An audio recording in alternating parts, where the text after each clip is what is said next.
తెలుసుకోవాల్సిన అద్భుత విషయాలు. కాశీ పుణ్యక్షేత్రం గురించి, దాని వైభవాన్ని గురించి ఎంత చెప్పినా తక్కువే. ఈ స్థల మహత్యం గురించి సంపూర్ణంగా వివరించడం అంటే దేవతలకు కూడా సాధ్యం కాదేమో. సముద్రంలో నీటి బిందువు లాంటి ఈ సంక్షిప్త సమాచారం మీకు తెలియజేయడం జరుగుతుంది. హిందువులు జీవితంలో ఒక్కసారైనా ఈ దివ్య క్షేత్రాన్ని దర్శించి తీరాలి. ఈ క్షేత్ర దర్శనం వలన బాహ్య సౌందర్య దృశ్యాల కంటే అంతర్ముఖ ప్రయాణానికి సోపానం అవుతుంది. చిత్తశుద్ధితో ఎవరైతే ఈ స్థలాన్ని దర్శిస్తారో వారి లోపల అనేక మార్పులు కలిగి ఆత్మజ్ఞానం కలిగిస్తుంది. కాశీపట్టణం గొడుగు లాంటి పంచక్రోశాల పరిధిలో ఏర్పడ్డ భూభాగం. ఇది లింగం లాంటి పరమేశ్వర స్వరూపం కలిగి ధనుస్సాకారంలో ఉంటుంది. కాశీ క్షేత్రం అనేది బ్రహ్మదేవుని సృష్టిలోనిది కాదు. విష్ణుమూర్తి హృదయం నుండి వెలువడి సృష్టి ఆరంభంలో శివుడు నిర్మించుకున్న ప్రత్యేక పుణ్యస్థలం. ప్రపంచానికి ఆధ్యాత్మిక రాజధాని, అతి ప్రాచీనమైన ప్రపంచ సాంస్కృతిక సుందర నగరం, స్వయంగా శివుడు నివాసముండే నగరం, ప్రళయకాలంలో మునగని అతి ప్రాచీన పట్టణం. శివుడు ప్రళయకాలంలో తన త్రిశూలంతో కాశీని పైకెత్తి కాపాడుతాడు. కాశీ భూమిపై ఉన్న సప్త మోక్ష ద్వారాలలో ఒకటి. కాశీ ద్వాదశ జ్యోతిర్లింగాలలోకెల్లా శ్రేష్టమైనది. 14 భువన భాండాలలో విశేషమైన స్థలం. కాశీలో గంగా స్నానం, బిందు మాధవ దర్శనం అనంతరం మొదట డిండి వినాయకుడు, విశ్వనాథుడు, విశాలాక్షి, కాలభైరవ దర్శనము ఇక్కడ అతి ముఖ్యం. ఎన్నో జన్మల పుణ్యం ఉంటే తప్ప క్షేత్రపాలకుడు భైరవుడు జీవిని కాశీలోనికి అనుమతించడు. కాశీలో మరణించిన వారికి యమబాధ తప్పి పునర్జన్మ అంటూ ఉండదు. కాశీలో ప్రవేశించిన జీవి యొక్క చిట్ట చిత్రగుప్తుని నుండి మాయమై కాలభైరవుని వద్దకు చేరుతుంది అని పెద్దలు చెప్తారు. డుండి గణపతి, కాలభైరవుడు పరిశీలించి యమయాతన కంటే 32 రెట్లు అధిక శిక్షలు విధించి మరుజన్మ లేకుండా చేస్తారట.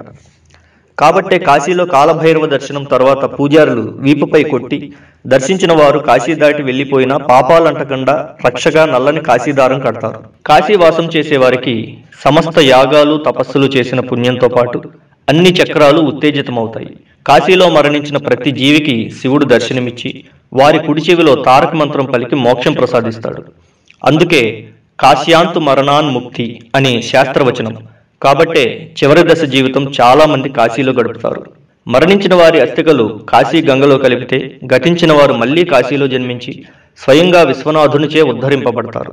గోముఖం నుండి బయలుదేరే గంగమ్మ విచిత్రంగా దారి మళ్లీ దక్షిణ దిశగా ప్రవహించి ధనుస్సాకారపు కాశీ పట్టణాన్ని చుట్టి తిరిగి తన దారిలో ప్రవహిస్తుంది. ఎంత కరువు వచ్చినా గంగమ్మ కాశీ ఘాట్లను వదిలి దూరం జరగలేదు. ఇక కాశీలోని కొన్ని వింతల గురించి తెలుసుకుందాం. కాశీలో గ్రద్దలు ఎగరవు, గోవులు పొడవవు, బల్లులు అరవవు, శవాలకు వాసన పట్టదు. కాశీలో మరణించిన ప్రతి జీవి కుడి చెవి పైకి లేచి ఉంటుంది. కాశీలో మందిరం చుట్టూ అనేక చిన్న సందులు, గొంతులు కలిగి ఆ సందులు అనేక వలయాకారాల్లో చుట్టినట్టు ఉండి ఒక పద్మవ్యూహంలాగా కొత్త వారికి జాడ దొరకకుండా చేస్తాయి.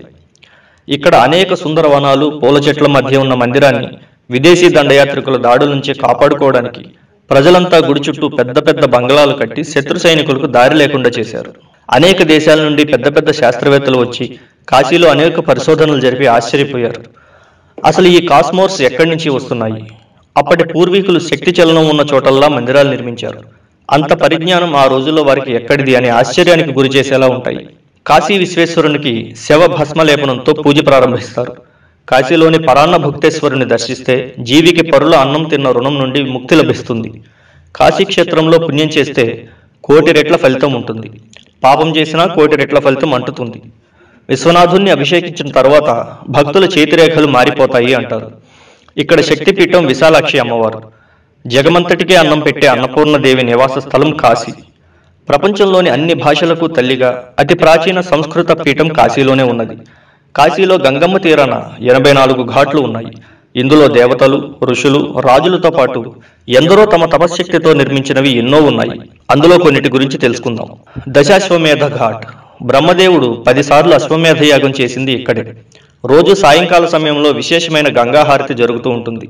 ఈ హారతి చూడడానికి 2 కళ్ళు సరిపోవు. ఎంతటి వారికైనా ఇక్కడ భక్తి పరవలు తొక్కుతుంది. ప్రయాగ్ ఘాట్. ఇక్కడ భూగర్భంలో గంగతో యమున, సరస్వతులు కలుస్తాయి. సోమేశ్వర్ ఘాట్ చంద్రుని చేత నిర్మితమైనది. మీర్ ఘాట్ సతీదేవి కన్ను పడిన స్థలం. విశాలాక్షిదేవి శక్తిపీఠం. ఇక్కడే యముడు ప్రతిష్ఠించిన లింగము ఉంటుంది. నేపాలీ ఘాట్ పశుపతినాథ మందిరం. బంగారు కలశంతో నేపాల్ రాజు కట్టించాడు. మణికర్ణికా ఘాట్ ఇది కాశీలో మొట్టమొదటిది. దీనిని విష్ణుదేవుడు స్వయంగా సుదర్శన చక్రంతో తవ్వి నిర్మించాడు. ఇక్కడ సకల దేవతలు స్నానం ఆచరిస్తారు. ఇక్కడ గంగ నిర్మలంగా పారుతుంది. ఇక్కడ మధ్యాహ్న సమయంలో ఎవరైనా శుచేల స్నానం చేస్తే వారికి జన్మజన్మల పాపాలు తొలగిపోతాయి. జీవికి ఎంత పుణ్యం ప్రాప్తిస్తుందో చతుర్ముఖ బ్రహ్మదేవుడు కూడా వర్ణించలేడట. విశ్వేశ్వర్ ఘాట్, ఇప్పుడు సింధియా ఘాట్ అంటారు. ఇక్కడే అహల్యాబాయి తపస్సు చేసింది. ఇక్కడ స్నానం చేసే బిందు మాధవుని దర్శిస్తారు. పంచగంగా ఘాట్, ఇక్కడే భూగర్భం నుండి గంగలో 5 నదులు కలుస్తాయి. గాయ్ ఘాట్, ఇక్కడ గోపూజ జరుగుతుంది. తులసి ఘాట్, తులసిదాస్ సాధన చేసి రామచరితమానస్ లిఖించమని శివుని ఆదేశం పొందినది స్థలం. హనుమాన్ ఘాట్, ఇక్కడ జరిగే రామకథ వినడానికి హనుమంతుడు వస్తూ ఉంటాడు. ఇక్కడే సూర్యుడు తపస్సు చేసి అనేక శక్తులు పొందిన లోలార్క్ కుండం ఉన్నది. దానిని శ్రీ వల్లభాచార్యులు నిర్మించారు. అస్సి ఘాట్, పూర్వం దుర్గాదేవి శుంభ నిశుంభ అను రాక్షసులను చంపిన ఖడ్గంను ఇక్కడ వేయడం వల్ల ఇక్కడ ఒక తీర్థంగా అది ఉద్భవించింది. హరిశ్చంద్ర ఘాట్, సర్వం పోగొట్టుకుని హరిశ్చంద్రుడు ఇక్కడ శవదహనం చేసే కూలీగా పనిచేసి దైవ పరీక్షల్లో నెగ్గి తన రాజ్యాన్ని పొందాడు. ఈ రోజు వరకు కూడా ఇక్కడ ఎప్పుడూ శవాలను కాలుస్తూ ఉంటారు. మానస సరోవర్ ఘాట్, ఇక్కడ కైలాస పర్వతం నుండి భూగర్భ జలధార కలుస్తున్నది. ఇక్కడ స్నానం చేస్తే కైలాస పర్వతం చుట్టిన పుణ్యం లభిస్తుంది అని అంటారు. నారద ఘాట్, నారదుడు ఇక్కడ లింగాన్ని స్థాపించాడు. చౌతస్సి ఘాట్, ఇక్కడే స్కంద పురాణం ప్రకారం 64 యోగినులు తపస్సు చేశారు. ఇది దత్తాత్రేయునికి ఇష్టమైన స్థలం.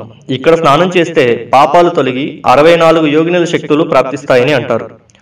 రాణా మహల్ ఘాట్, ఇక్కడే పూర్వం బ్రహ్మదేవుడు సృష్టి కార్యంలో కలిగే విఘ్నాలను తొలగించమని వక్రతుండ వినాయకుడిని తపస్సు చేసి ప్రసన్నం చేసుకున్నాడట. అహిల్యాబాయి ఘాట్, ఈమె కారణంగానే మనం ఈరోజు కాశీ విశ్వనాథుని దర్శిస్తున్నాం.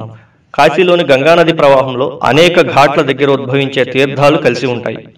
పూర్వం కాశీలో దేవతలు, ఋషులు, రాజులు నిర్మించిన అనేక మందిరాలు, కట్టడాలు, వనాల మధ్య విశ్వనాథుని మందిరం ఎంతో వైభవోపేతంగా వెలుగొందింది. కానీ మహమ్మదీయుల దండయాత్ర కాశీని లక్ష్యంగా చేసుకుని దాడులు చేసి ధ్వంసం చేసినారు. ఎంతో సుందరంగా ఉండే కాశీ క్షేత్రాన్ని విధ్వంసం చేయగా మిగిలిన కాశీని, ప్రస్తుతం మనం చూస్తున్న కాశీ, విశ్వనాథ, బిందుమాధవ్తో పాటు ఎన్నో అనేక మందిరాలను కూల్చివేసి అదే స్థలంలో మసీదులు నిర్మించారు.